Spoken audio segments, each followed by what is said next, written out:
friends, and a very warm welcome back to my painting channel. And in this video I'm going to be addressing a comment from one of my subscribers asking about doing a SLAPCHOP style of painting. Now this is a very simple and easy way to paint, and we're just going to look at a few fundamentals and kind of give you an idea as to how to really make this pop in a very simple and easy way. Firstly, we're going to prime our model using a nice black primer. Now I'm just using here a Plasticoat primer, so this is a nice cheap primer that goes for about £4.50, £5 here in the UK. It's nothing special, but it's a nice flat colour. Now once that primer is on the model, I'm then going to start by using a nice mid-tone grey.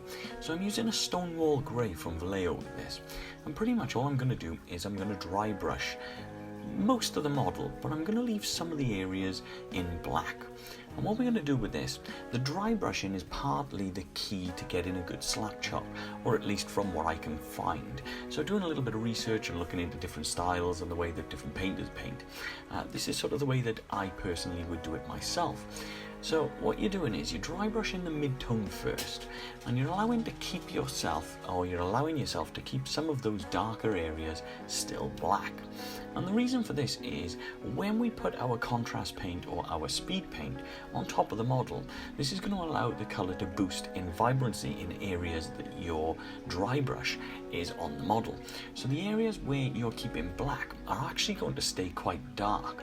Now this is really cool because this gives you a control of where you want the light and the contrast to catch on the model, giving you control of almost like a they call it a certain sort of zenithal highlighting.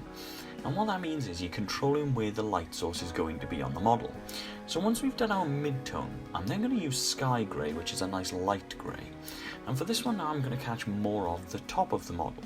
So I'm going to start by doing across the face and dry brushing just across the top branches. And across the top of the arm, the left arm here that's coming around the model. And what I'm going to do with this then is I'm going to paint and dry brush this around things like the knee areas, the sort of area on the right arm that is facing up towards the sky, but I'm not going to paint this on the underneath of the arm. So I'm not going to paint this on the part of the arm that's facing towards the floor, so I'm going to keep that darker. So this is kind of where I'm talking about that contrast and kind of talking about the areas where you dry brush and the areas where you highlight will make a difference to this slap chop. So as you can see with the leg here, I'm keeping a part of the leg just down towards the base or the foot of the model, the foot of the dryad, quite dark, but I'm going to dry brush the lighter areas higher up. And I'll show you this as we go, because the further through this that we go, the lighter this is going to appear, and the much lighter that contrast is going to be on the model when you apply your speed paints or contrast paints. It's quite a simple thing, but this is a really important part of doing this sort of style. So once that's done, we're going to go with an extreme sort of edge highlight, and for this I'm using dead white. Now again, you can use sort of any white. The idea is that you get a nice vibrant bright colour, and then you just use this on specific areas you want. So as you see, I'm using this just across the tip of the head, just across the left arm that's coming across the model here, and then again I'm going to focus this quite a lot on things like the knees and some of the other upper areas around the hips as well. Now, I'm going to paint this onto the branch sticking out of the back on the front side, but not on the back, so this is giving us more control over where that light is. Now as you can see, I'm spending a bit of time really boosting that vibrancy of the white here on the knees, and again it's just the kind of idea of to catching where, or an idea of to making it look like the light is catching the model in certain areas. So the underneath around the chest area, as you can see, is quite dark, but some of the areas around the knees and things are going to be quite bright. Now for this experiment I'm using speed paints, and I'm pretty much just going to shake the life out of it, and then I'm going to use this straight out of the pot just like speed paints are supposed to be, or contrast paints are supposed to be, and I'm going to apply this quite liberally and quite nicely across all of the model. So I'm going to cover the whole model in this. Being a dryad, we're going to kind of want this whole thing to be nice and brown, and what we should do as we're applying this, we should be able to see that contrast standing out. So we should be able to really see where the white is catching and again where those highlight points are catching, but also allow that black and that darker sort of mid-tone grey to kind of catch the light in or catch the paint in a slightly different kind of way. And as you can see on the face there, you kind of get in those highlighted areas, the cheekbones, across the head of the model, but without actually doing or spending too much time in trying to apply multiple coats and shades and washes and then reapplying and building up and things like that.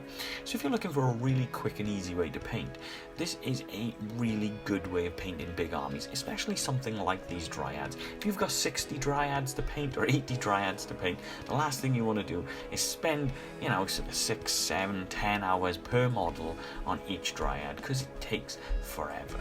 So this is a really quick and easy way of doing your army painting, and I think that's what it's been intended for. It's a very quick and easy way to paint, and it's a really satisfying way to paint as well. It's a really cool and fun and different style as to what I would normally do. It's also something that is quite interesting because this is the first time that I've ever used speed paints, so it's quite a cool little experiment from my perspective as well. So what I'm going to do here is, whereas I've applied the speed paint brown over all of the model, I'm then going to just select 1 or 2 little extra colours just to kind of make it a little bit different, and that's what I'm doing, is just applying green just across the little tabard bit, just the leafy area or the barky area, just pointing down the front here. And that's what I'm doing, is just dabbing this on nice and thickly again, and I'm doing this while the other speed paint is wet, so that these colours will blend together a little bit, creating a little bit more of a natural sort of blend between the two. So again, I'm just using this on the tabard area, just on the back, and now you can see sort of on the brown, as this is slowly starting to dry down, you can kind of see what I meant with the contrast now. So some of the areas are really starting to pop in vibrance. You've got these really light tones, and of course you've got these really dark tones as well, in such a simple, quick and easy way. Now this video hasn't been sped up in any way at all. This is me painting in real time, and I've done this purposefully just to show you how quick and easy this style is.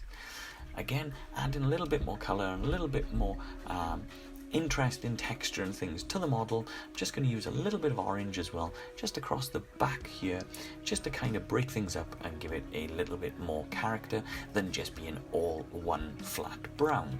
Again, you could just keep them all brown if you wanted to, but this is just me wanting to play about with some new paints and try something a little bit different.